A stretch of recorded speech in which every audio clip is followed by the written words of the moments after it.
کہنے والے نے بہت خوبصورت بات کہی ہے، کاش الف انار کی جگہ الف انسانیت سکھا دیا جاتا۔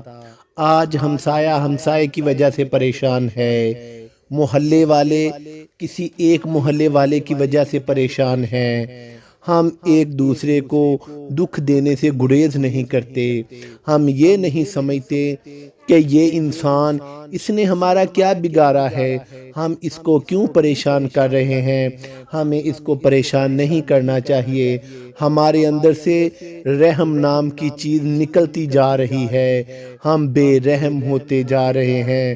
حالانکہ ہمارے پیارے نبی محمد صلی اللہ علیہ وآلہ وسلم نے ہمیں بار بار اخلاق کے متعلق بتلایا، ہمیں اخلاق کے متعلق درس دیے۔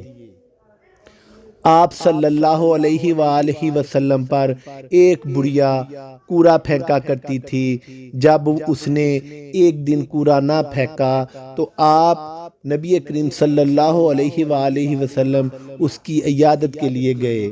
آپ کے راستے میں کانٹے رکھنے والے جو لوگ تھے، مشرک یہودی، آپ ان کو گالی نہیں دیتے تھے، آپ ان کے لیے بد دعا نہیں کرتے تھے، بلکہ اپنے اللہ سے دعا مانگتے تھے، اے اللہ ان کو ہدایت عطا کر دے، اے اللہ ان کو ہدایت عطا کر دے۔ آج بلا وجہ ہم عزیز داریوں میں، رشتہ داریوں میں ایک دوسرے کے خون کے پیاسے بنے ہوئے ہیں، یہ ہمارے لیے اچھا نہیں ہے۔ آج ہم شیطان کے راستے پہ چلے ہوئے ہیں، ایک دوسرے کو نقصان پہنچانے کی کوشش میں لگے رہتے ہیں۔ یقین کرو مختصر زندگی ہے، اس مختصر زندگی میں ہمیں اپنی غلطیوں سے ازالہ کرنے کی کوشش کرنی ہوگی، ہمیں اپنے گناہوں پر توجہ دینے کی کوشش کرنی ہوگی۔ نہ کر اتنے گناہ توبہ کی آس پہ انسان، موت بے اعتبار سی ہے، نہ جانے کب آ جائے، تو پھر کیوں نہ ہم سچے دل سے توبہ کر لیں، اپنے اللہ سے اپنے گناہوں کی معافی مانگ لیں انشاءاللہ۔